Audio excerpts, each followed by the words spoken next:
Muito bem, estamos ao vivo mais uma vez, com mais um Conjectura. Você que chega para nos acompanhar é muito bem-vindo e muito bem-vinda. Hoje nós estamos na nossa live de número 36, com a professora doutora Verusca Simões dos Reis, da Universidade Estadual do Norte Fluminense, para conversar sobre a comoditização da ciência, ou a transformação da ciência em uma commodity, e também para falar sobre a valoração do conhecimento científico, como isso é possível, se é que é possível, e de que maneiras isso pode ser feito. Então, Verusca, muito bom dia e muito obrigado por participar conosco aqui hoje do Conjectura. Bom dia, Danilo. Bom dia, Vinícius. Eu que agradeço. É um prazer estar aqui com vocês. Obrigado, prazer é nosso. E como sempre, muito bem acompanhado aqui do nosso companheiro de conjectura, o Vinícius Silva. Olá, Vinícius, bom dia. Bom dia, Danilo. Bom dia, Verusca.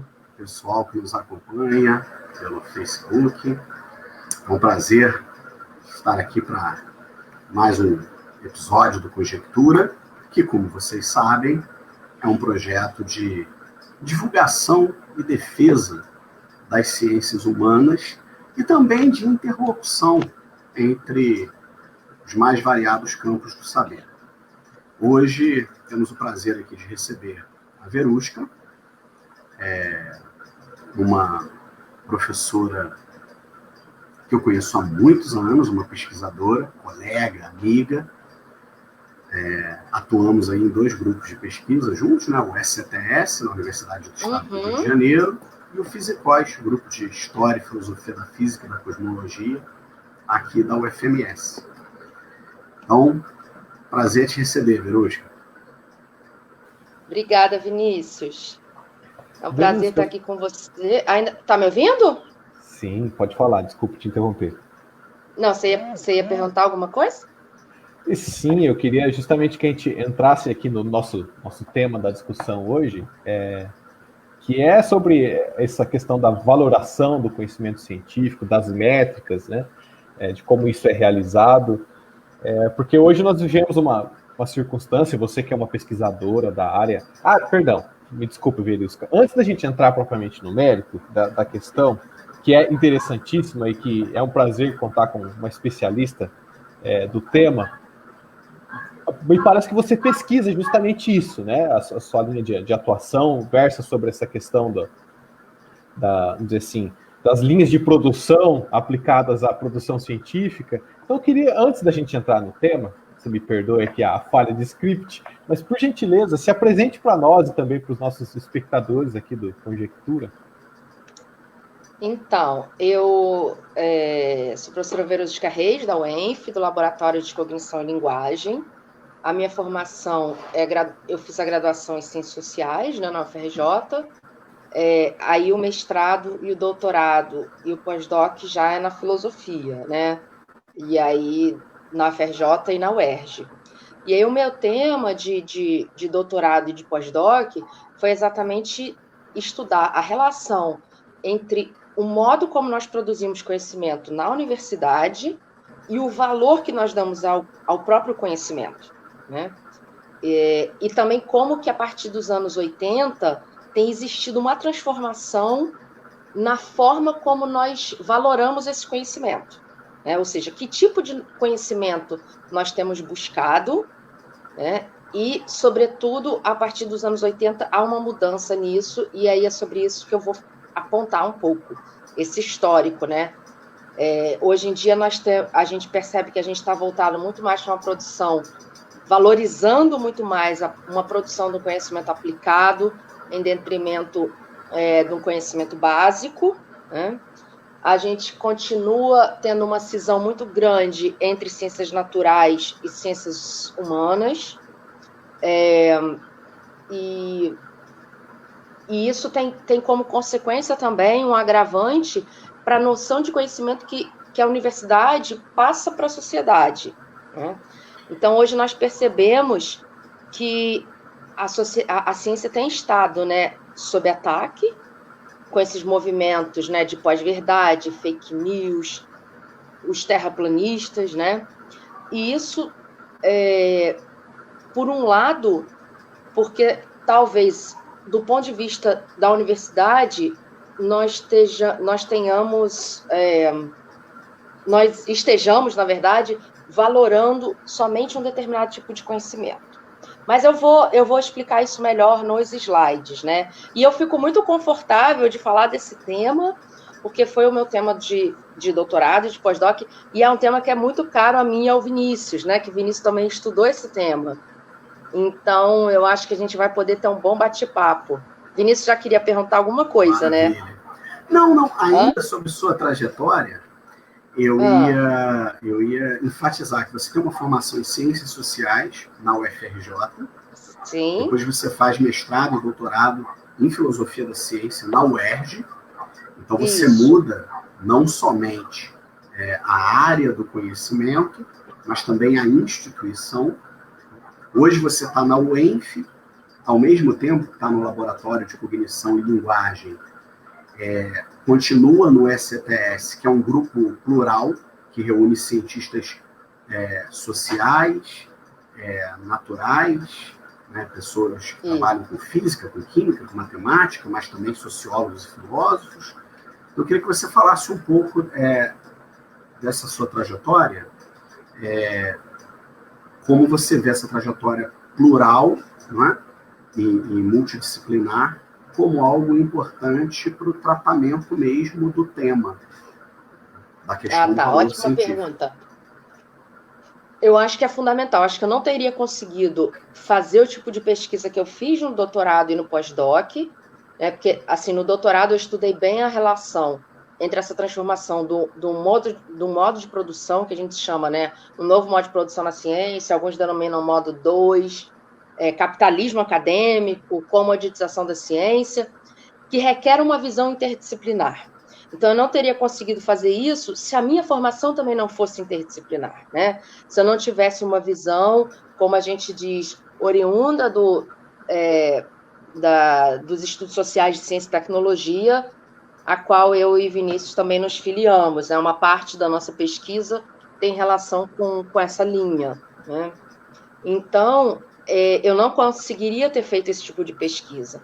E depois, no pós-doc, quando eu estudei também, especialmente o tema da comoditização da ciência e a parceria entre universidade pública, governo e empresa, eu precisei muito desses recursos, tanto da sociologia, das ciências sociais, quanto da filosofia. Então, a interação com os meus colegas de grupo, né, de grupo de pesquisa, também ela foi fundamental para ampliar a minha visão, né, para ter uma visão interdisciplinar ou, quiçá, transdisciplinar, né? A gente teria que entrar nesses conceitos, na definição desses conceitos. Eu, inclusive, tenho um artigo que eu falo sobre a questão do conceito de transdisciplinaridade. Então, a gente requer uma visão muito mais ampla para poder entender essas transformações contemporâneas na ciência, né? Então, isso também já é uma tese forte do próprio Science Studies, ou dos Institutos Sociais de Ciência e Tecnologia, que para a gente compreender o que é a ciência, né, que é a pergunta original, né, da filosofia da ciência, uma das perguntas, mas assim, para a gente poder responder essa pergunta, o que é a ciência, para o Science Studies, a gente tem que começar a fazer uma análise local, né, e também uma análise que inclua aspectos sociais, políticos, econômicos, sociais, filosóficos. Então, para isso, a gente precisa ter uma formação ampla, né? Um especialista, somente, por exemplo, no autor, não conseguiria dar conta a princípio, porque é um estudo temático. Então, a minha tese foi temática, o que difere do que normalmente a gente vê na filosofia, né?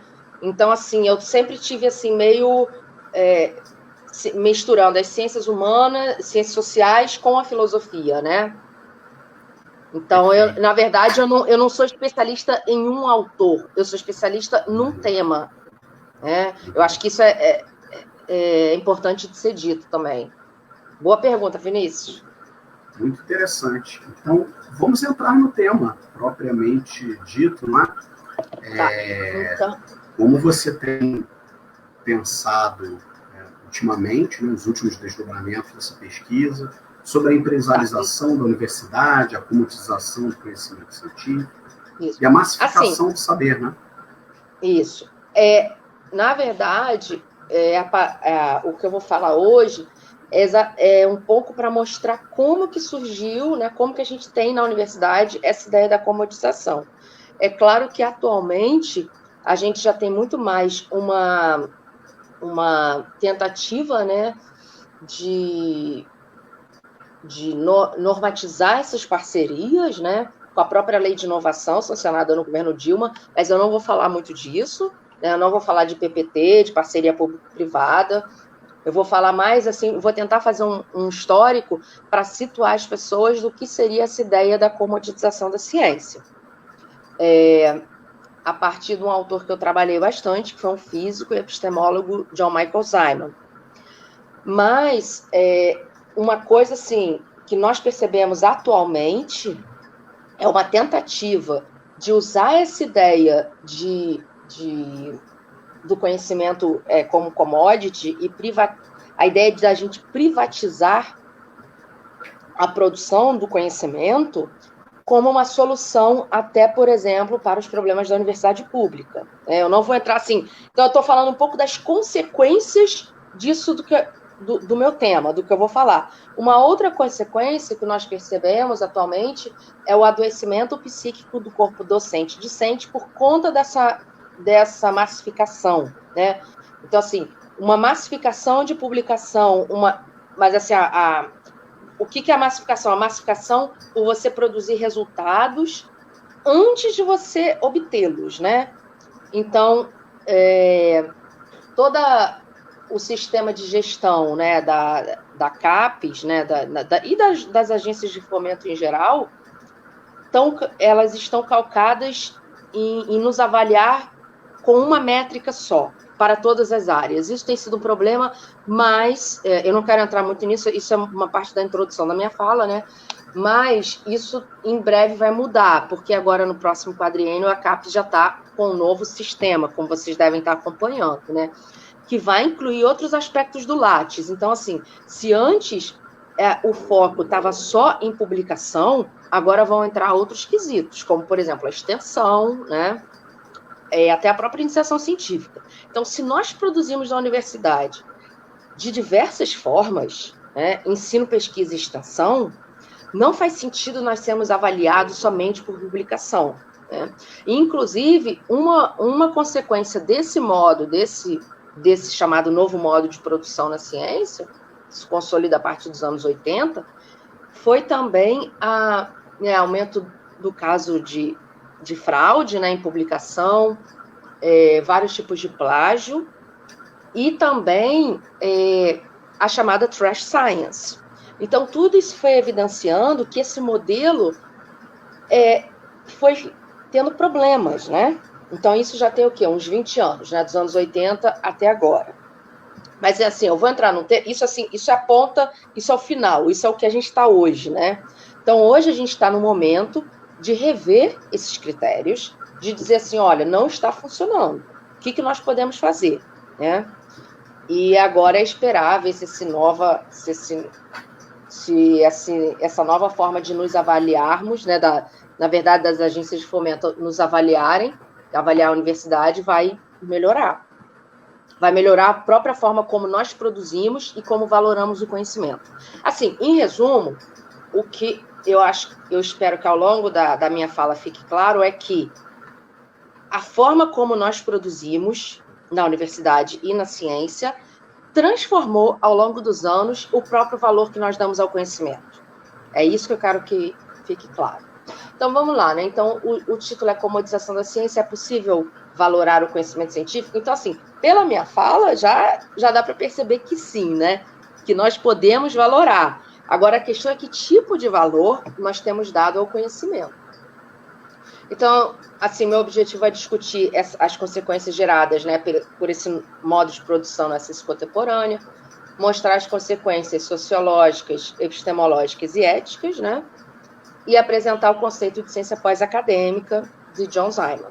Eu vou falar brevemente que existem outros autores que vão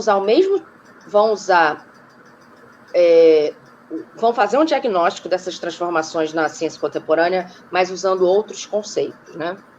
E eu vou falar eu acho que eu não vou conseguir chegar nas possíveis soluções para o problema, para a relação entre ciência e sociedade. As possíveis soluções eu vou deixar para a gente tratar aqui, né? Quais seriam as possíveis soluções para esses problemas todos? Massificação, transformação até no papel que é dado à universidade e à ciência. Então, o que é esse novo modo de produção na ciência contemporânea? Nos anos 80, né, e a gente vai entender por que nos anos 80, você começa a ter uma maior interação entre universidade, indústria e governo. Essa interação ela vai possuir, claro, consequências sociológicas, epistemológicas e éticas, né? Desculpa. Uma das principais consequências desse novo modo de produção é que ele altera o que nós chamamos de etos na ciência, ou normas sociais na produção do conhecimento científico. E daqui a pouco eu vou explicar o que são essas normas sociais. E, sobretudo, na visão do John Simon, que foi esse físico britânico, nós atualmente incorporamos normas que são gerenciais. Então, nós incorporamos normas de gestão na produção acadêmica, e isso tem consequência. Para ele, é a maior consequência, a consequência mais grave, né? A incorporação dessas normas gerenciais. E a incorporação dessas normas é que vai transformar a nossa concepção até do que seja conhecimento. Então, o que é o ethos da ciência, né? Ou normas sociais da ciência? O ethos da ciência, ele foi codificado pelo sociólogo Robert Merton em 1942, né? O Merton estava preocupado com a forma como a ciência era feita durante o período da guerra. Sobretudo, o Merton queria defender que a ciência, como eu vou dizer, a ciência deveria ser feita, na verdade, por Merton, em um Estado democrático. Então, ele não gostaria de uma ciência feita no Estado, por exemplo, totalitário ou no Estado nazista. Então, por isso, ele codifica, né? Ele codifica essas normas, que são normas sociais, ou seja, é um aprendizado que é feito socialmente, nas normas do universalismo, comunismo, mas depois ele trocou o nome para comunalismo, desinteresse e ceticismo organizado. Então, o Merton, como é que ele descreve essas normas? Ele olha, foi a tese de doutorado dele, ele olhou para a ciência feita na Inglaterra, no século XVII, percebeu assim, como que a ciência, né, surge, a ciência tal como nós conhecemos, né, a partir do século XVII, ciência moderna, como que ela surge na Inglaterra e na Europa como um todo, o que propicia não só o advento, né, uma melhoria técnico-científica, né, um desenvolvimento tecnológico, mas aliado a uma ideologia do capitalismo, isso já estava lá no Weber, né, na Ética Protestante Espírito do Capitalismo, mas, sobretudo, a um ethos ligado a uma ética protestante. E daí o Merton codifica o universalismo como a capacidade que a ciência tem de produzir um conhecimento que é universal, né, amplo, comum a todos, no sentido de ser público. A norma do desinteresse, ela prevê não que o cientista seja neutro, né, mas que o cientista consiga se manter autônomo, né, autônomo em relação ao interesse externo. Então, no texto do Merton, que ele publica o Ethos, de 42, ele já até fala da preocupação em relação ao cientista ceder, vamos dizer, às demandas da indústria, né? Então, ele estava preocupado com já demandas da indústria e política, no caso dos nazistas, né? De uma ciência feita pelos nazistas. E a norma do ceticismo organizado, que seria a capacidade que a ciência tem de produzir um conhecimento robusto a partir da crítica entre os pares. Então, essas normas que seriam sociais, porque nós aprendemos ela não está escrita em nenhum livro, nós aprendemos a partir da convivência com nossos pares. Claro, assim, elas foram depois criticadas nos anos 60 e 70, tá? Por alguns autores da sociologia. No entanto, o Merton depois traz contranormas mostrando que... porque, assim, elas foram criticadas por alguns autores, agora não cabe entrar nesses termos, mas, assim, dizendo que o ethos não existiria, né, na comunidade acadêmica. E aí o Merton vai mostrar que existem contranormas quando, por exemplo, você faz plágio, né? Ou seja, quando você é passível de sanção na academia, isso mostra que as normas existem. Então, e em 2010, saiu um número especial do Journal of Classical Sociology, resgatando essas teses mertonianas, né? E aí aqui eu trago alguns casos polêmicos, né, de desvio do ethos, exatamente para mostrar essa questão, né, do ethos. Então, o Dr. Wang Vuxu, que teve dados falsos, né, em alegação de clonagem humana em 2005. Esse caso foi bem famoso, vocês devem lembrar, né? Dr. Phil Jones, esse é mais, assim, recente, mas já vai fazer um tempinho, né? Já tem um tempinho, da Universidade de East Anglia, acusado de manipular dados sobre o clima. E um caso da Myriad... Verusca? Oi? Tá me ouvindo? Só um pequeno comentário. Pode fazer. Só um pequeno comentário. Pode me interromper, tá? Dizem até, já você está citando esses casos, né, que encarnam contra normas, né? Sim. Fraudes, engodos e tal. Dizem até que em alguns países é uma prática comum você apresentar diplomas de cursos universitários nunca realizados. Diplomas de doutorado, diplomas de mestrado, mas que você nunca fez. Não sei se você já viu isso, mas no Brasil não é muito comum, mas acontece em alguns casos. Sim. No Brasil, eu não tenho... Eu tenho um doutorado na Europa, mas aí quando você vai conferir, a pessoa nunca fez o doutorado. Não tem. Recentemente até andou aparecendo isso, né? Mais fora. Aqui não. Sim, mais fora. Não vamos entrar nesse mérito. Mas é possível, né? Acontece, se a pessoa alegar que não tem informação, ter, mas assim... Quer dizer, alegar que tem informação e não ter... Mas a ideia é que ela sofra sanção pela comunidade. Isso mostra que o ethos existe, né? Inclusive em casos de manipulação de dados.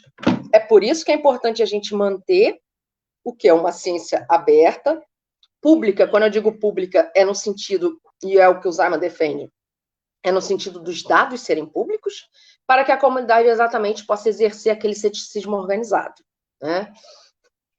E o caso da Myriad Genetics, que foi uma empresa do setor de biotecnologia, que ela patenteou a descrição do isolamento de um gene ligado ao câncer. Aqui a gente já tem um outro problema, que é ligado à ética e bioética, né? Que atualmente nós já conseguimos... você vê, inclusive, patentear a descrição, você isola um gene e patenteia aquela descrição... Uma outra área que eu tenho pesquisado também é a área de bioética, e aí a gente vai ter graves consequências ligadas a essa questão de patente. Mas, enfim, não vou entrar nisso agora. Então, assim, diagnósticos conceituais, né? Então, eu tinha falado do Zaiman. O Zaiman, ele traz o conceito de ciência pós-acadêmica, porque, na visão dele, a universidade, tal como nós conhecemos, assim, em sua história, seria um modelo acadêmico, muito associado também àquela visão do Bourdieu, de homos acadêmicos, e um pouco o que nós temos, assim, no Brasil, o nosso modelo de universidade ainda é esse acadêmico, né? O pós-acadêmico seria um modelo muito mais voltado para uma universidade empreendedora, né? Para uma parceria com a indústria. Outros autores, né, denominam como ciência finalizada, ciência pós-normal, modo 2. O modo 1 seria o modo acadêmico, e o modo 2, esse modo mais empresarial. Capitalismo acadêmico, sistemas de inovação, tripla hélice, e a comoditização da ciência, do Hans Radon, de 2010. Então, vocês veem que vários autores estão denominando, eles estão olhando para o mesmo fenômeno que começou a ocorrer a partir dos anos 80 e estão dando nomes diferentes. Cada um dessas denominações, dessa tentativa de conceituar, eles vão ser ou mais críticos ou mais favoráveis. Então, assim, o modelo AAA é um modelo muito favorável à parceria entre universidade e empresa, né? O comoditização já é mais crítico. Agora, o modelo do Simon, que é o Ciência Pós-Acadêmica, que eu vou falar mais hoje, assim, ele não está focado muito na questão do financiamento, né? E nem da parceria universidade pública, empresa, privada e governo. Ele está focado muito mais na forma como nós somos geridos. Então, é isso que eu queria ficar assim, mais claro, né? Aqui tem eu não vou ler essa parte, até porque tá em inglês, mas assim, é só para ficar para que fique registrado que tem no livro do Hans Rader de 2010, que é o Commodification of Academic Research, na página 11, tem uma definição grande do que seria essa comoditização da pesquisa acadêmica, tá? Eu posso passar depois para vocês. Mas, assim, ele diz, em resumo, ele diz que a comoditização ou comodificação vai estar associada com o processo de comercialização. E com a identificação agora de que todo e qualquer tipo de conhecimento produzido vai poder gerar algum tipo de produto, né? Isso a gente percebe muito quando a gente vai fazer uma aplicação, né? Vai aplicar uma aplicação, não, desculpa. Isso eu estou pensando em inglês. A gente vai preencher vai pedir um financiamento, faz um projeto, né? E a gente tem que colocar lá que tipo de produto aquele projeto vai gerar. E, às vezes, não vai gerar um produto, né? Porque nem todo tipo de pesquisa vai gerar um produto. Às vezes, a gente está querendo conhecer o mundo, né? Essa seria a ideia da ciência. A gente faz ciência e produz conhecimento para responder a perguntas, que nem sempre tem uma consequência prática, né? Às vezes, a gente está tentando responder questões que são sobre o universo. Por exemplo, o prêmio Nobel agora, essa semana que saiu de física, para cosmologia, não gera um produto aplicado, né? Ele gera uma resposta a uma pergunta. Então, e a ciência comoditizada mostra que há sempre essa tentativa de você ter um produto prático aplicado. Então, cada diagnóstico daquele, que eu falei anteriormente, está atrelado a uma determinada concepção de ciência, de política, de conhecimento. E, sobretudo, a forma como a gente solucionaria essa relação entre ciência e sociedade. Esses diagnósticos, claro, trazem a necessidade da gente debater sobre o ethos da ciência, né? Sobre o que seria esse ethos, e trazem também, a partir de consequências epistêmicas, políticas e éticas trazidas pela ciência pós-acadêmica. Alguns autores, né, têm defendido que um retorno ao problema do ethos da ciência pode nos ajudar a compreender melhor as transformações e propor soluções.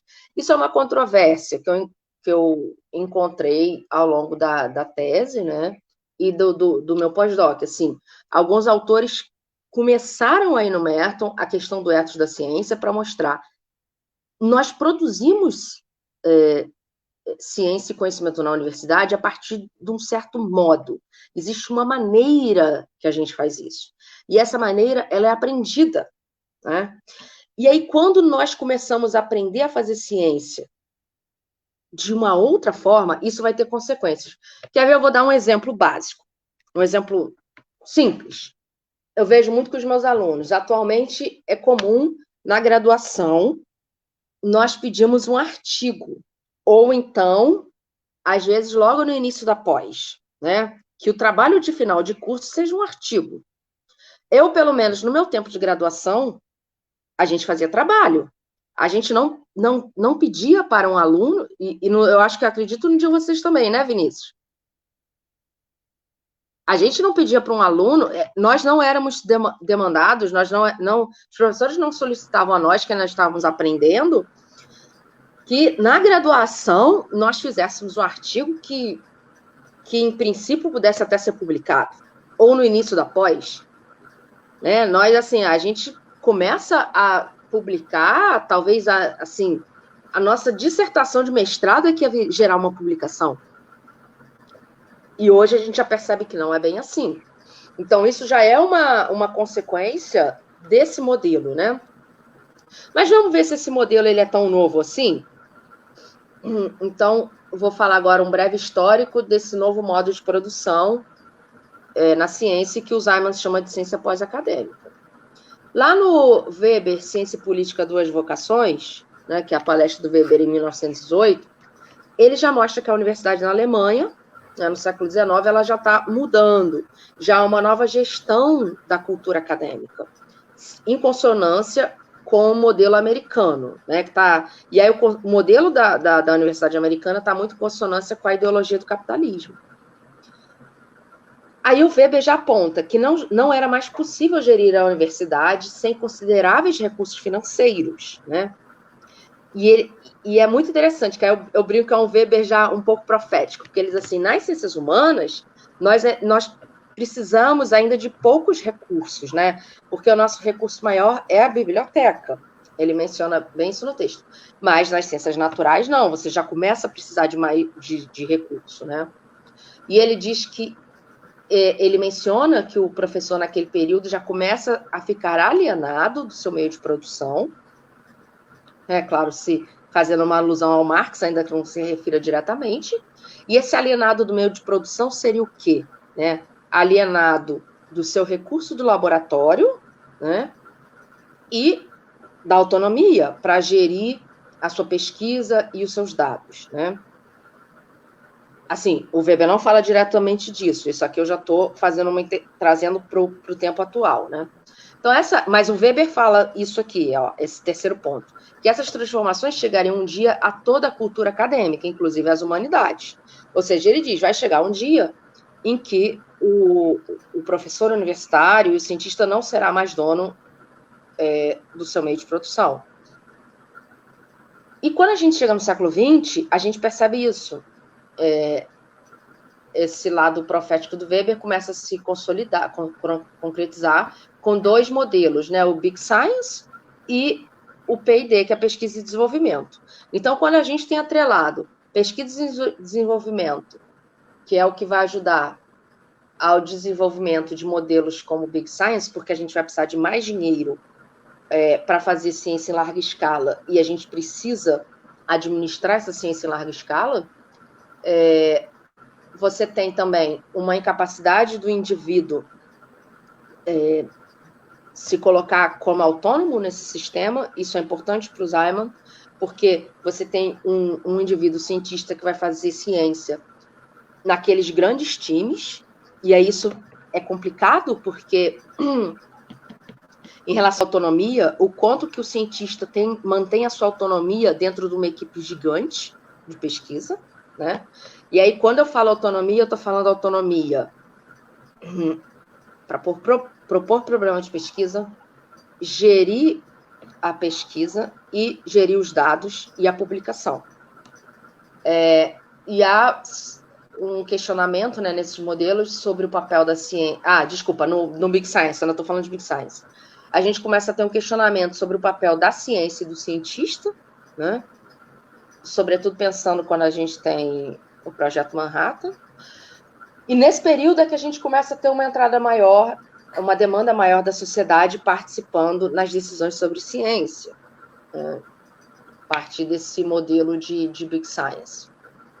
Quando a gente tem, claro, a utilização, isso é clássico já para quem estuda, né, Science Studies ou Estudos Sociais de Ciência e Tecnologia. Você começa a ter a ciência, a sociedade começa a criticar a consequência da ciência a partir, por exemplo, da bomba atômica, né? Você começa a dizer assim, não, eu como sociedade, eu quero poder dizer onde eu quero que o dinheiro dos meus impostos seja aplicado. E aí, o novo modo de produção na ciência, a partir dos anos 80. o que seria esse novo modo especificamente? Nós começamos a ter essa interação entre universidade, indústria e governo. Então, vejam bem, lá fora, Estados Unidos, Europa, é nos anos 80. No Brasil, a lei de inovação foi sancionada no governo Dilma, ou seja, bem recente. É claro que esse modelo gera uma necessidade de debate sobre ética na ciência e responsabilidade social do cientista. E por que é nos 80, né? Então, o que aconteceu? Nos Estados Unidos, a gente tem um ato institucional famoso, que é o Ato Bayh-Dole, que dá direito de patente a pequenas empresas e cientistas empreendedores, tá? Mesmo que a pesquisa tenha tido financiamento, parte do financiamento com recurso federal. Que é a lei de inovação deles, né? E você tem um outro caso, que é o Diamond versus Chakrabarty, que foi uma decisão da Suprema Corte autorizando a patente de organismos criados artificialmente. Então, aqui são dois casos clássicos que marcam que nos anos 80 a gente tem duas coisas, né? A virada na biotecnologia, que marca essa parceria, vai ser forte a parceria entre universidade e governo nesses projetos de biotecnologia, e a ascensão do cientista empreendedor, né? Agora, o que seria o pós-acadêmico? Eu acho que o JK não demora muito, não, para a gente poder ter debates, né? A ciência pós-acadêmica foi esse conceito elaborado pelo John Simon, que foi um físico, mas ele trabalhou nos últimos anos em Bristol, mas ele também teve em Oxford e Cambridge.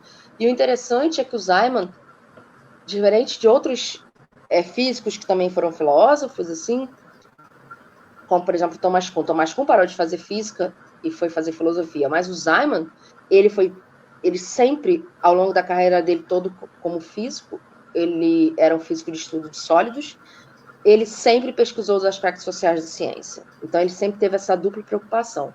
Em 83, ele desenvolve o conceito de coletivização da ciência acadêmica, numa palestra para a Royal Society, para os pares dele, e ali ele já mostra para os pares dele que a ciência já vinha se transformando em toda a sua estrutura. Então, ele diz assim, vai chegar um dia... Peraí que eu mudei aqui, ele diz assim, vai chegar um dia que nós não vamos mais conseguir fazer ciência como nós estamos acostumados a fazer. Então, assim, a estrutura universitária e científica está se transformando. E ele percebe que a gente está tendo uma nova organização e gestão da prática científica, um processo grande de burocratização, e aí o mais grave para ele, para o Simon, que é a incorporação de um ethos, aí lembra que eu já tinha definido o que seria esse ethos, ou seja, normas sociais, um ethos ligado a uma cultura gerencial. Então, o que o Simon mostra é que a questão não é de onde vem o dinheiro, o problema não é o financiamento, né? Eu tenho um financiamento privado ligado a uma universidade pública, por exemplo. O problema é que na universidade em que produzimos ciência, nós estamos incorporando um ethos gerencial. E essa incorporação desse ethos gerencial é que vai mudar a nossa concepção do que seja conhecimento. Então, isso é o mais grave para ele. E o que essa incorporação desse ethos gerencial traz? Traz uma maior necessidade de uma maior pressão por publicação antes dos resultados obtidos, traz um peso maior para avaliação quantitativa em detrimento da qualitativa. Aí vou continuar falando dessas consequências, né, para ele, né, sociológicas, epistêmicas, políticas e éticas da ciência pós-acadêmica. A gente tem um abandono de uma cultura acadêmica, incorporação dos valores gerenciais nessa cultura acadêmica, aumento dos casos de fraude e, aí sim, a grande transformação para ele na nossa concepção de conhecimento, que seria de que atualmente conhecimento só é visto como aplicado em instrumental, né? Então, ele vai dizer assim, ainda há conhecimento básico? Existe. Mas ele vai dizer que a nossa noção de conhecimento se transforma de tal modo que a incorporação do ethos gerencial foi tão grave, né, através dessa ciência pós-acadêmica, que nós atualmente só buscamos o conhecimento aplicado e instrumental. Né? Assim, é como se ele dissesse assim, cada vez mais nós vamos ter menos espaço para a produção do conhecimento básico, inclusive nas humanidades. Né? E outra questão grave para ele é que a gente perde a noção de conhecimento como um bem público, né? Público no sentido de aberto. Aí lembra lá que eu falei no início a questão do ethos para o Merton. Se a gente perde a noção de conhecimento como bem público, aberto, como é que os pares vão exercer a crítica, né? Como é que os pares vão criticar o trabalho um dos outros? E a gente tem um processo grande de massificação de publicação, no qual tem sido até difícil ler os trabalhos um dos outros, né? Aí você tem uma nova relação entre trabalho e sistema social na ciência, com a extensão da figura do cientista empreendedor. E, conforme o Weber já tinha apontado lá em 1919, o cientista alienado de seu meio de produção com perda de autonomia.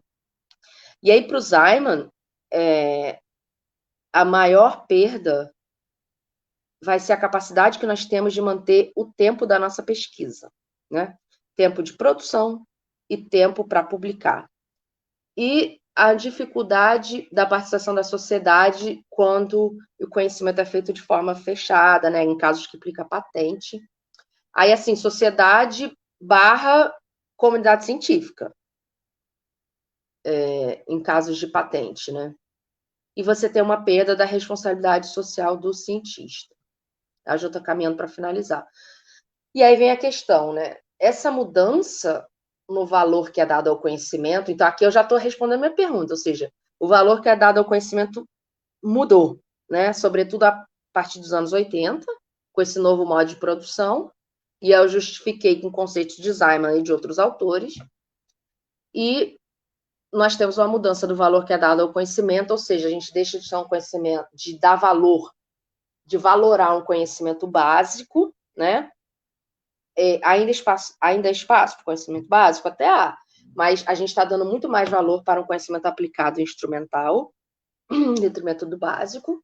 E qual seria a transformação no valor dado à universidade? Seria a visão aí, estou falando da visão do Simon, né? Seria muito mais um locus de produção de um conhecimento aplicado, né? É como se não houvesse espaço na universidade para a gente produzir conhecimento também básico. E a defesa do Simon é que, para o conhecimento avançar, para nós termos um conhecimento robusto na ciência, nós precisamos dos dois tipos de conhecimento, tanto básico e aplicado. E, finalmente, a gente tem, então, uma alteração em qual seria a função social da ciência, porque aí a ciência estaria produzindo somente conhecimento aplicado, né? E outra coisa, aí eu fecho com essa pergunta, né? Será que a função social da ciência é somente produzir conhecimento sob demanda? Ou seja, de demanda externa, tanto da sociedade, quanto da indústria, quanto do governo? Porque são essas três instâncias que demandam do cientista, né? Aí fica uma pergunta. E será que conhecimento vai ser só o que gera commodity, num sentido de uma commodity voltada para um conhecimento aplicado, né? E assim eu encerro e agradeço mais uma vez. Sei que foi um pouco rápido, mas assim, eu passo para a gente ter espaço para o debate. Agradeço muito, Verusca, a sua exposição. Para mim foi bastante elucidativa. Eu que estou tendo contato com pesquisas desse tipo agora. E assim, eu já queria levantar aqui um tema para nós discutirmos, que eu achei interessantíssimo posso assim dizer, a leitura que o Simon faz como posso dizer, da incorporação da pesquisa científica acadêmica desse modo de organização, desse modo de gerenciamento típico do capitalismo.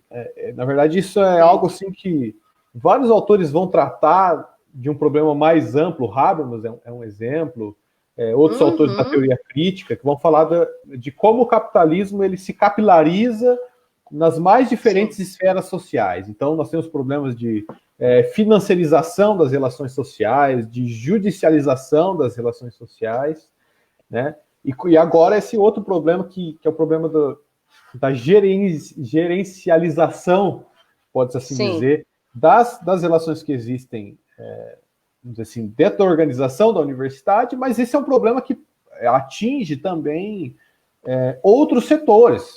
Nós podemos, só esse problema da gerencialização, nós podemos aplicar, por exemplo, para o sistema educacional como um todo, educação de base, né? As métricas Sim. que são utilizadas também para a definição de recursos para a educação pública de base, também para o sistema de saúde, enfim. Né? É um problema bastante amplo.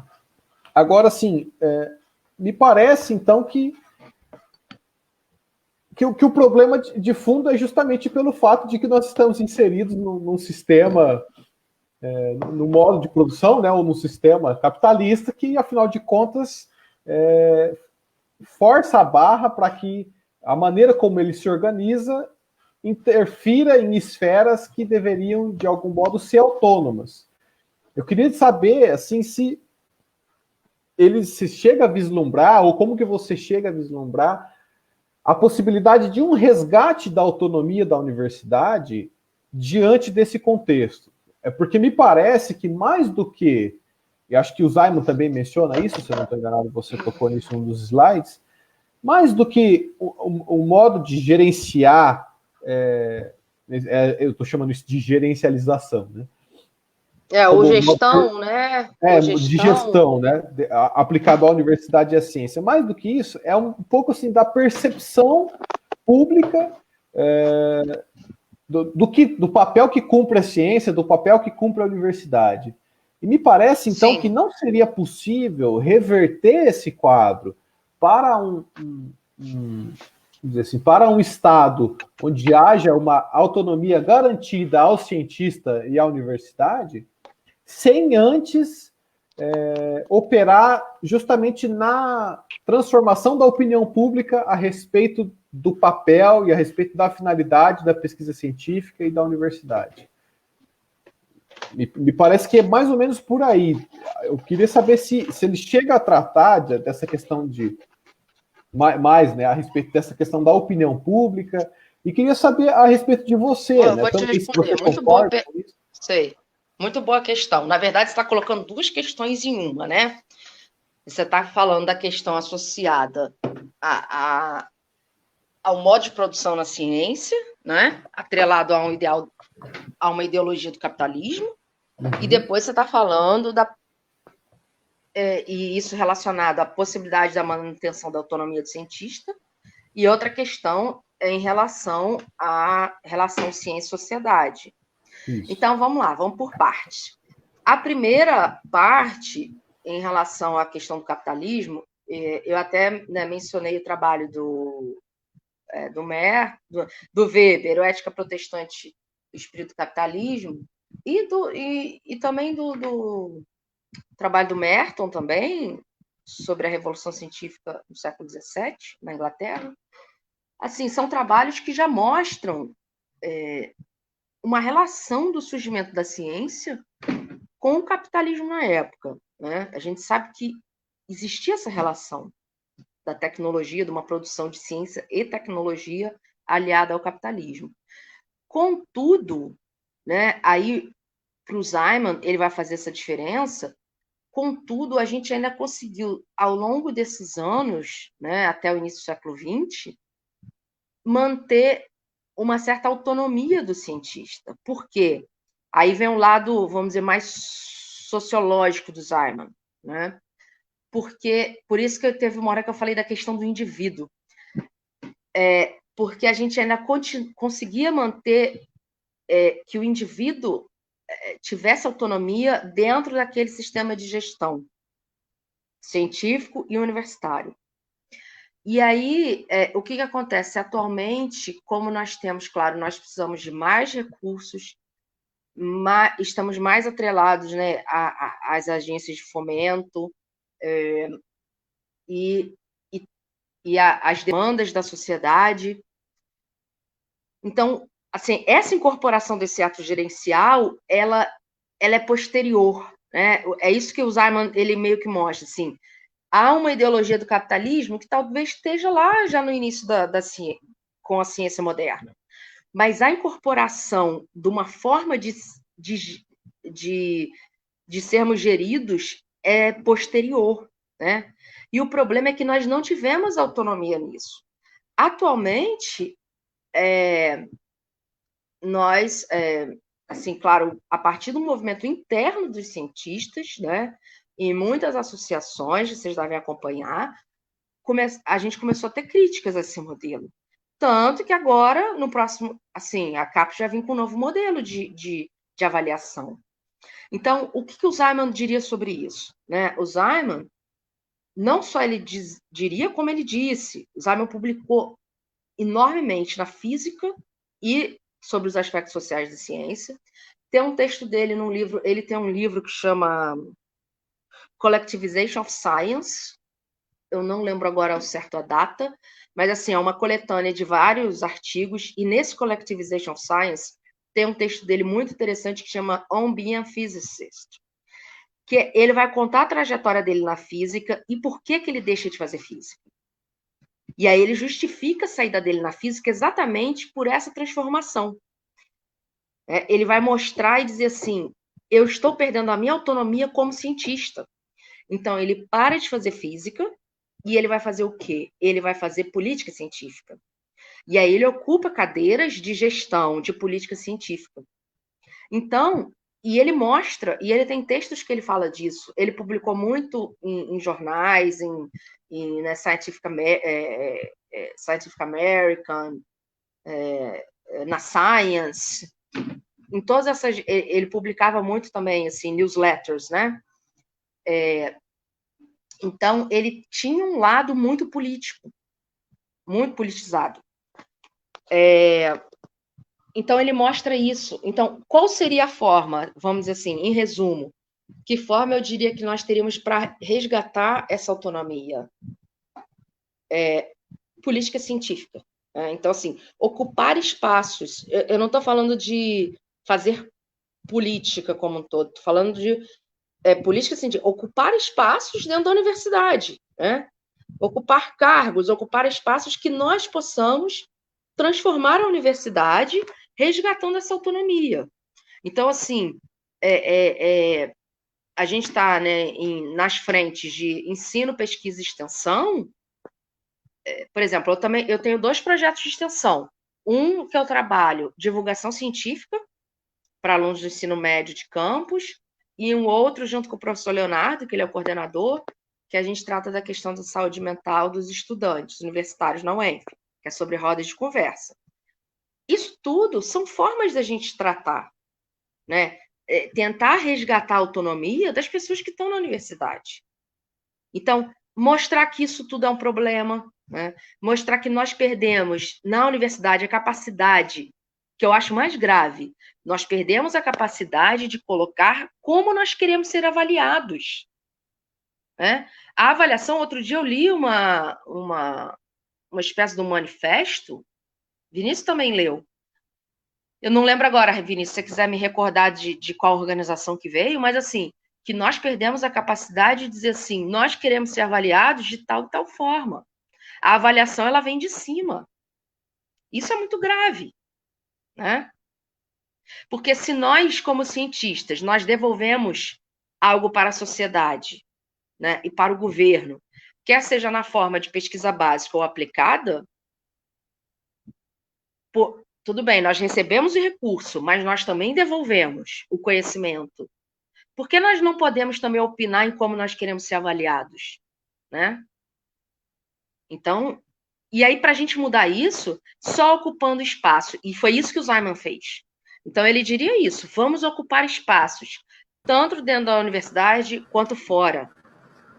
Essa seria a resposta dele. E ele fez isso, tá? E para fazer isso, ele parou de fazer física.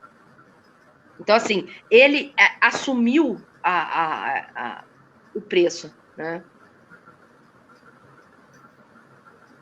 Agora, esse caso é interessante, do Simon, né? Para fazer isso, ele parou de fazer física. Ok. Mas nem todos os físicos que fizeram isso tiveram que abdicar, ou escolheram abdicar de sua atividade, né? O Einstein era muito politizado, né? igualmente Planck, Heisenberg, Schrödinger, eles não compreendiam que a ciência pudesse ser feita apartada da sociedade, da dimensão política. Mas eu queria te levantar uma questão. Antes, no entanto, eu vou perguntar para o Danilo se ele quer completar, né, o problema que ele formulou anteriormente, porque me parece que ele ia fazer um complemento. Eu depois queria falar de um livro também. Desculpa, Danilo, pode falar que eu estou procurando aqui o livro. Sim. Não, é porque, assim, eu fiquei preocupado com essa questão do resgate da autonomia ter como uma condição necessária a transformação da opinião pública a respeito da ciência. Eu não te falei dessa parte. Desenvolve um pouco mais, porque eu acho que tem relação, sim. Porque o que me pareceu, foi o seguinte, é que a mudança desse ethos, né, ou seja, essa perda de autonomia, e, vamos dizer assim, o ganho, né, o fortalecimento desse ethos de gestão dentro da ciência, me parece que é causa, tá, ou talvez venha acompanhado de uma mudança da percepção pública a respeito do papel da ciência, do para que serve a ciência. Quer dizer, a ciência não explica o mundo. A ciência, ela manipula materiais para produzir alguma coisa, né? Ou seja, ela oferece um produto, ela oferece um resultado, ela dá lucro, ou ela dá um caminho para que o lucro seja alcançado. Sim, perfeito. Então, tanto que, assim, essa é uma análise conceitual, mas se você vai na prática, se nós três, vamos à praça pública tentar explicar para as outras pessoas o que nós fazemos, a nossa dificuldade, tanto de estabelecer um tipo de conexão, é muito maior justamente pela expectativa que se gera no interlocutor. Por exemplo, a minha irmã faz doutorado em bioquímica, se eu não estou enganado, e ela desenvolve um produto justamente para evitar que determinados alimentos tenham contaminação por fungo. Isso é uma parte da pesquisa dela, que é interessantíssima, hein? Os resultados, inclusive, são brilhantes. Mas é bem prático, né? É extremamente prático e é algo assim que é muito facilmente captado pela opinião pública. Agora, se a gente chega, né, parece que o meu ponto é justamente que parece que existe uma expectativa, e aí a pergunta que eu insisto é justamente se não seria condição necessária para reverter esse quadro de perda de autonomia uma transformação da opinião pública. Ou se ela não deveria ser assim, o nosso primeiro ponto de atenção, sabe? E daí a necessidade de projetos de extensão, né, de diálogo, enfim. Mas, claro, me parece que não necessariamente, porque você já colocou ali uma outra alternativa, que pode ser concomitante, que é a ocupação dos espaços dentro da academia, sim. Eu acho que a gente tem que fazer tudo ao mesmo tempo, assim, ocupar os espaços dentro e fora. Eu acho que não tem como dizer assim, começa por aqui ou por ali, né? Até porque, na medida também, como você falou, você faz extensão ou você tenta divulgar a ciência para a sociedade, é um vetor, né? O outro vetor é dentro da própria ciência ou dentro da própria universidade. Eu acho que a gente tem que tentar fazer tudo ao mesmo tempo, né? Agora, o problema que eu vejo é a dificuldade que nós estamos tendo atualmente, mesmo para as ciências aplicadas, né? Da gente justificar a ciência, inclusive aplicada para a sociedade. Porque até aí, às vezes, a gente está sofrendo, né? Como no caso, por exemplo, de movimento antivacina. Então, se às vezes até em relação a questões que são aplicadas, os cientistas já estão sofrendo ataques, imagina em relação a questões básicas, de uma ciência básica, ou que não tem uma aplicação propriamente dita. E não somente aplicações, né, Velhos? O exemplo que você dá é um exemplo extremo, porque no caso das vacinas, ou da utilização de determinados fármacos ou de determinadas abordagens em saúde pública, sim, o que está em jogo é a própria vida. Então, sim, essa é a pergunta, né?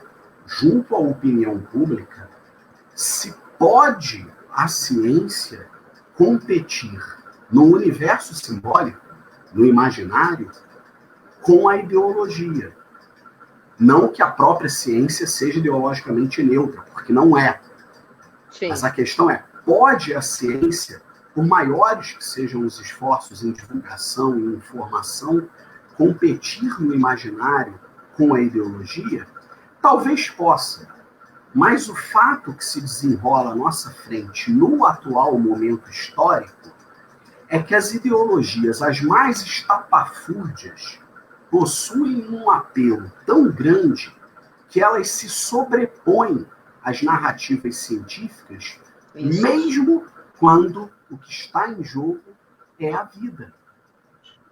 Porque Perfeito, o cara opta por seguir arautos do apocalipse e gurus da inconsistência,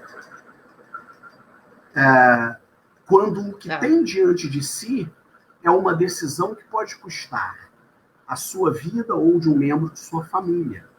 Significa que o poder da ideologia ele é tão incomensurável que as vias tradicionais da divulgação parecem não ser efetivas em momentos históricos tão febris quanto o que vivemos. Agora, como solucionar isso? Bom, se eu tivesse a resposta, eu reivindicaria um prêmio qualquer. Não há. Mas, eu queria aproveitar... só para um complemento. Fala. Eu já tenho apontado ultimamente, até numa outra live também a gente chegou nesse ponto aí, falando disso. Eu acho que nós, em certa medida, nós também não temos feito uma boa divulgação científica. Assim, nós não conseguimos chegar nesse apelo, né? Nós não temos conseguido. Nós falhamos nisso. Sim. Nós falhamos. Enclausurados na Torre de Marfim, assumindo uma postura cientificista ao invés de científica. Não sei, eu acho que a divulgação científica ela tem diversas limitações.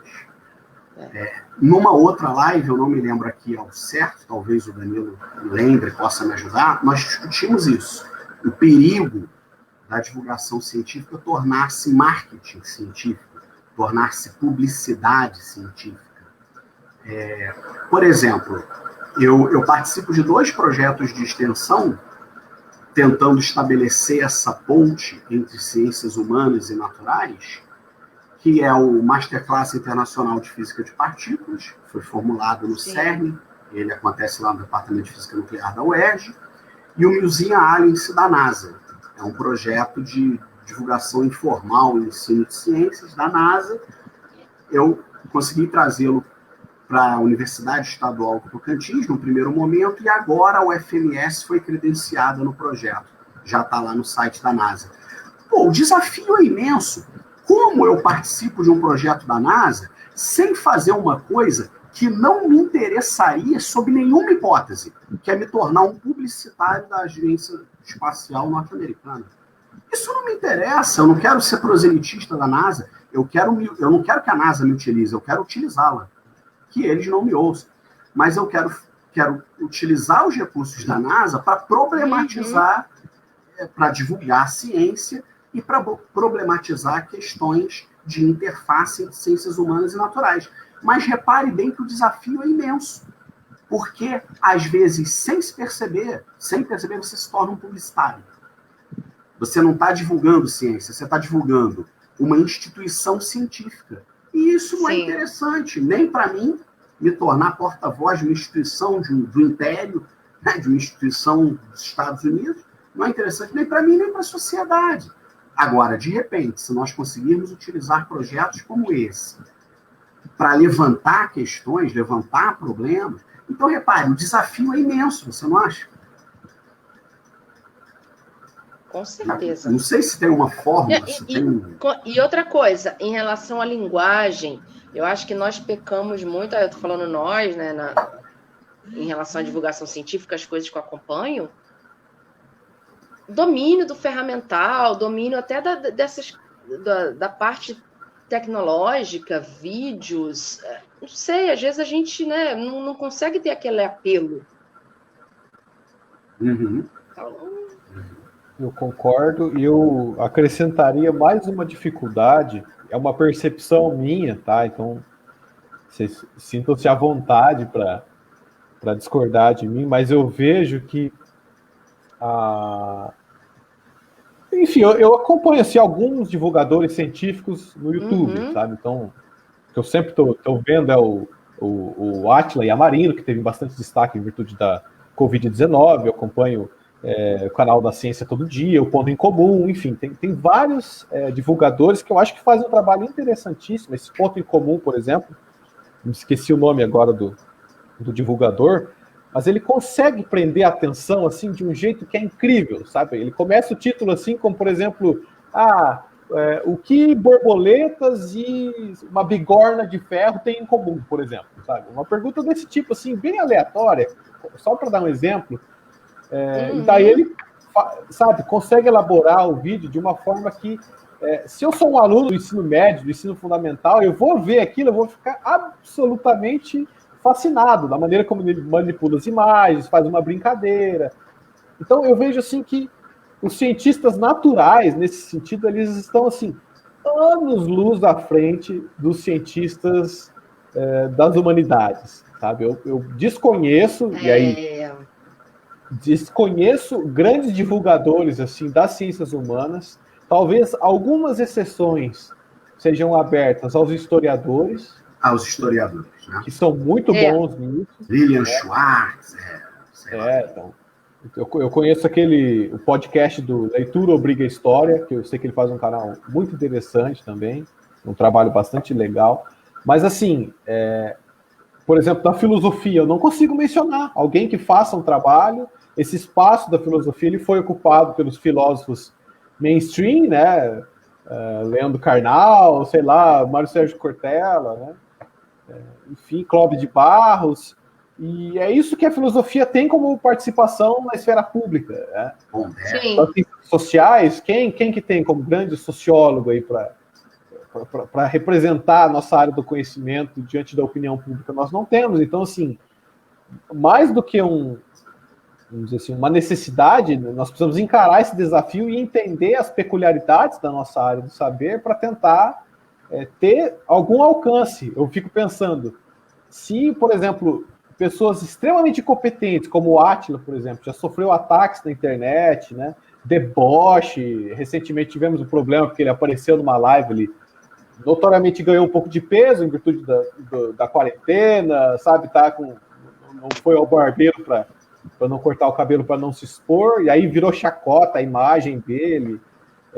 O trabalho que ele fez de divulgação, né, os alertas que ele fez, como se ele fosse assim, um cara que estivesse exagerando os problemas. Eu fico imaginando, se essas pessoas que já estão inseridas no espaço, que têm uma competência muito grande, já sofrem esse tipo de problema, você imagine nós, da área da filosofia, que ainda não temos essa inserção, que ainda não descobrimos um método que seja, da filosofia eu digo assim, né, das ciências humanas de modo geral, ainda não temos um método eficaz para atingir um público, o quanto nós não sofreríamos, né, para conquistar esse espaço. É difícil imaginar, e acho que cabe a nós refletir, né, um pouco dessa metodologia, vai um pouco do que você falou, né, Verusca, de dominar o ferramental, de dominar a linguagem. Né? Eu concordo plenamente com você. Eu tô agora, atualmente, no projeto de extensão que eu tenho com a escola, a gente está passando para tentar fazer uma divulgação científica via Instagram, né? Então, tem a equipe com os bolsistas, né?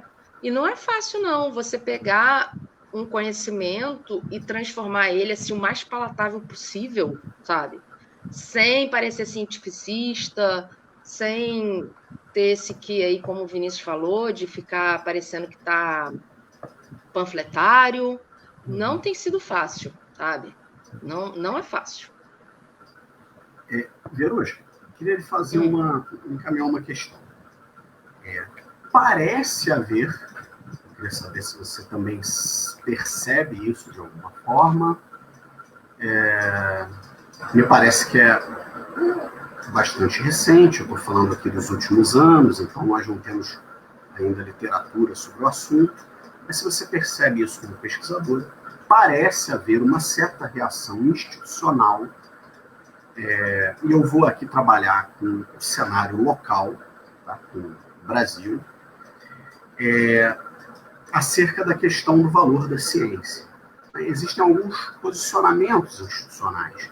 Por exemplo, em 2015, a reunião magna da Academia Brasileira de Ciências teve como tema justamente o valor da ciência, né? E eles retiraram esse nome do clássico do Poincaré, que defende a ciência pela ciência, né? Que a ciência é um fim em si mesmo, apesar de ser também um meio eficiente para o progresso econômico, o bem-estar social, etc. Então, quer dizer, uma das mais importantes instituições científicas brasileiras se mobilizou para levantar essa discussão. Eu estava lá, participei, e se eu não me engano, no dia da apresentação do Julius Hoffmann, que é o Prêmio Nobel de Medicina de 2011, nós tivemos outras apresentações e uma delas me chamou profundamente a atenção. A palestra de um cientista, que não cabe aqui comentar quem,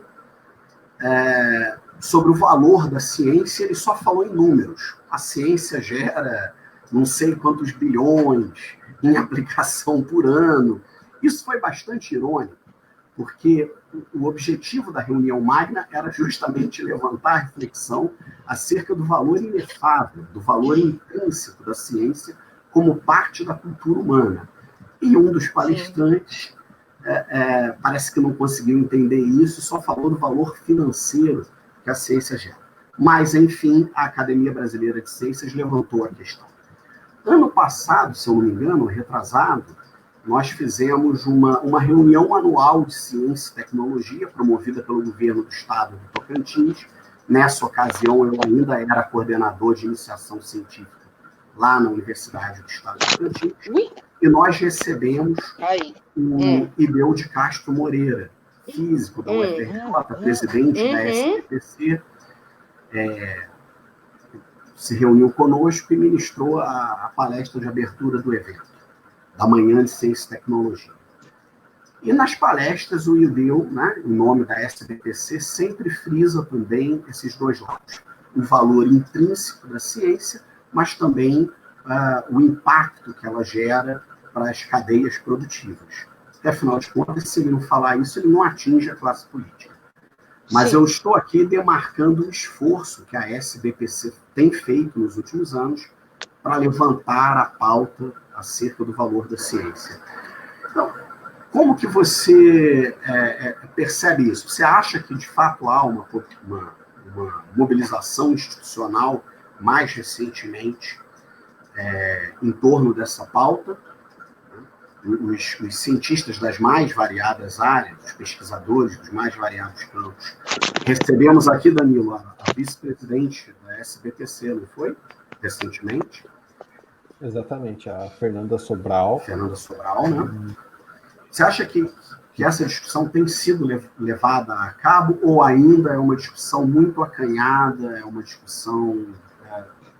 Não, eu acho que sim, Vinícius. Eu acho que tem ocorrido, sim, nas instituições científicas, nas instituições, nas associações de pós-graduação.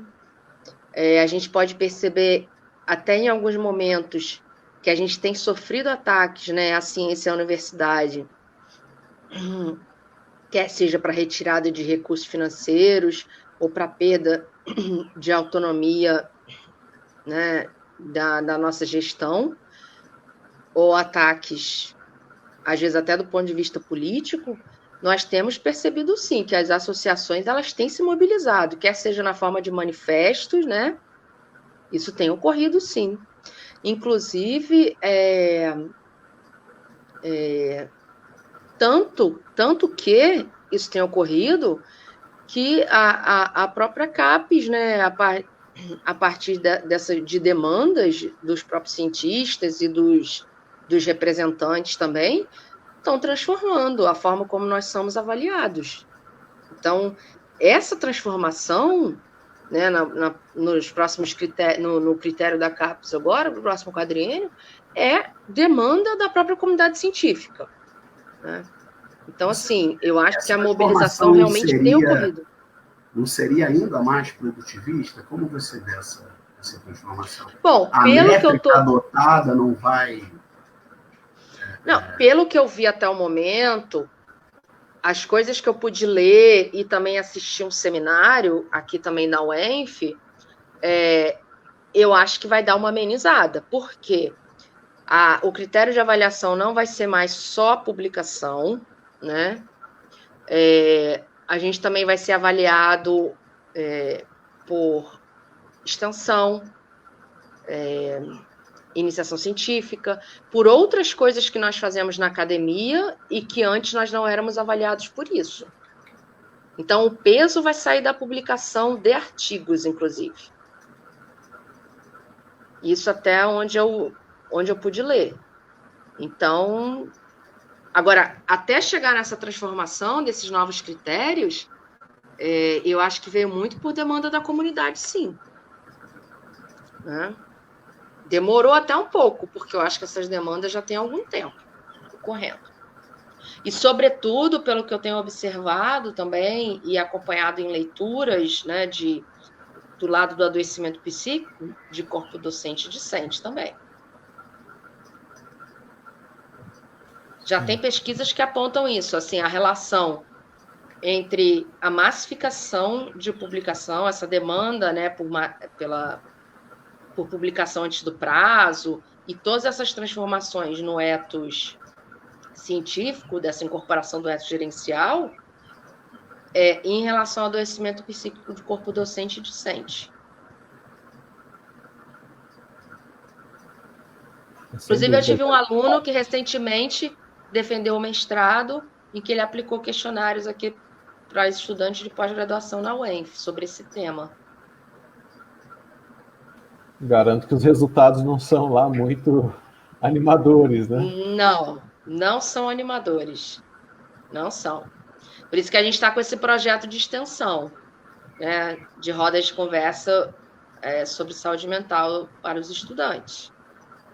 E fica bem claro nas pesquisas que eu já pude ler, inclusive o André Mendonça, que é integrante do STS, né, e nosso colega de trabalho, né, Vinícius? Ele tem um texto que fala sobre essa questão axiológica da ciência em relação ao produtivismo. Eu quero dizer, assim, nessa pesquisa do Davis, né, que foi mestrando no programa de cognição e linguagem, ele conseguiu mostrar, né, pelos questionários que ele aplicou, essa influência desse ambiente gerencial, essa pressão que os estudantes sofrem, né, associada a esse adoecimento psíquico. Agora, isso quer dizer, na pós fica bem mais notório, inclusive de outros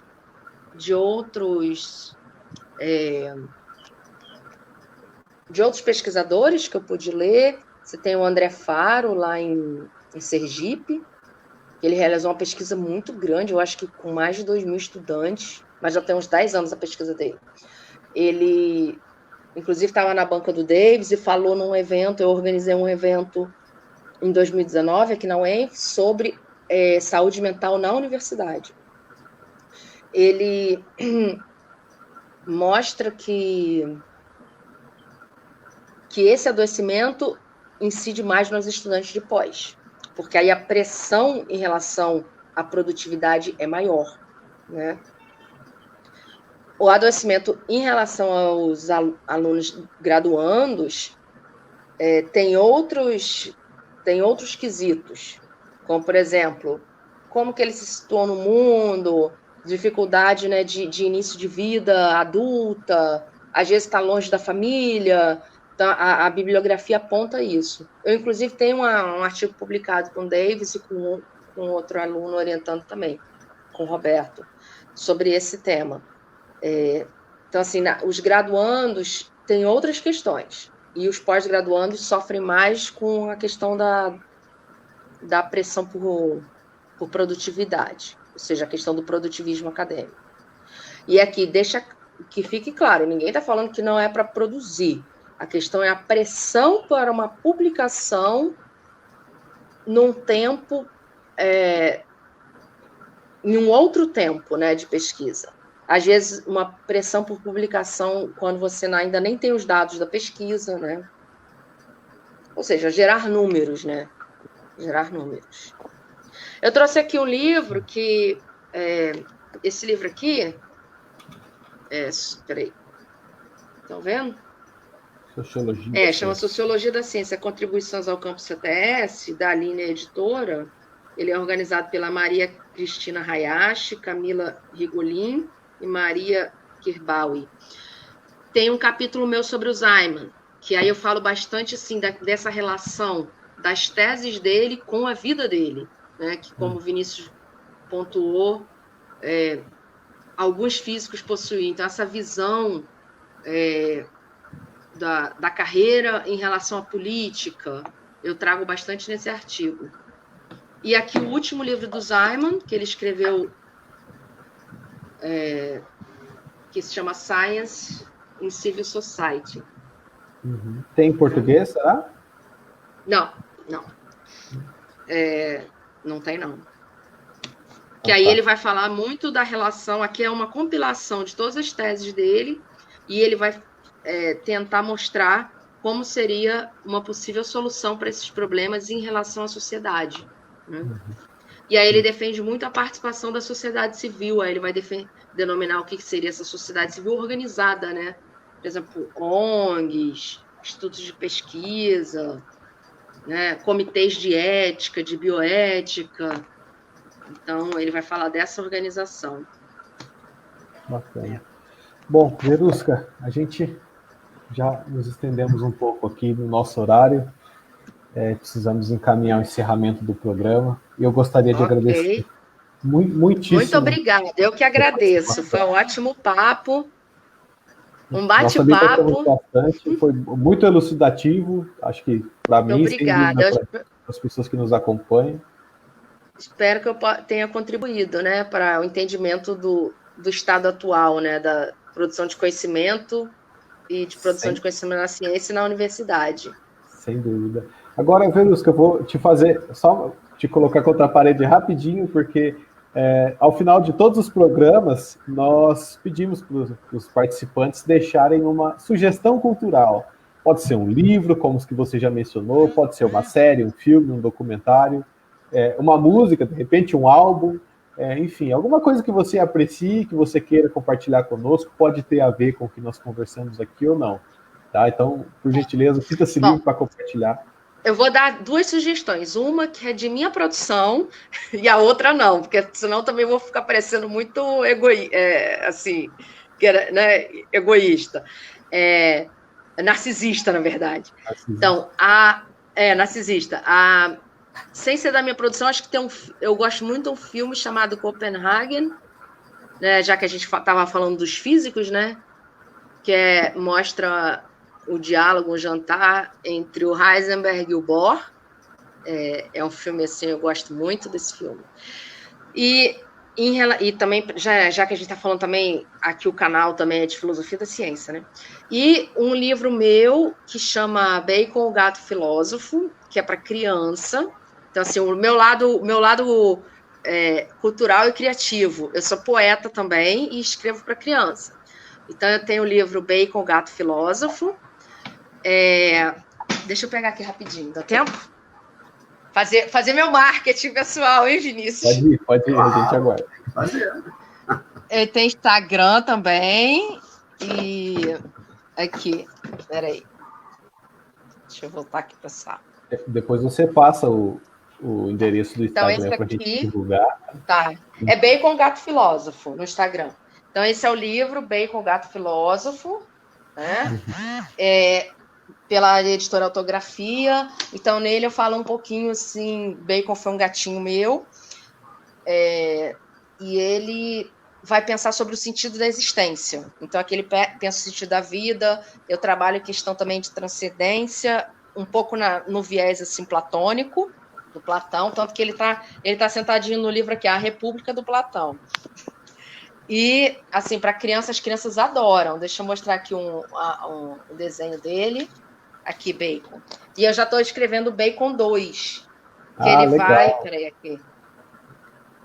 No Bacon 2, eu já estou fazendo um spoiler aqui. No Bacon 2, ele vai pensar questões filosóficas, assim, o que difere os animais dos humanos, né? O que faz a diferença. E ele vai, no final, ele vai começar a viajar para Nova Atlantis, que é um livro de do Bacon, né? Uhum. E esse livro, Vento, que é meu primeiro livro de poesias. E agora eu também estou escrevendo outro livro. Esse é pela editora Multifoco.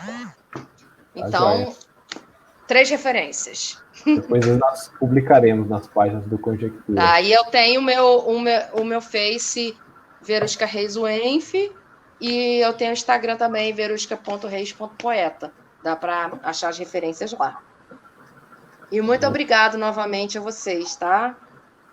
Nós que agradecemos, Vinícius. E parabéns pelo canal, pelos debates. Eu vou acompanhar mais agora.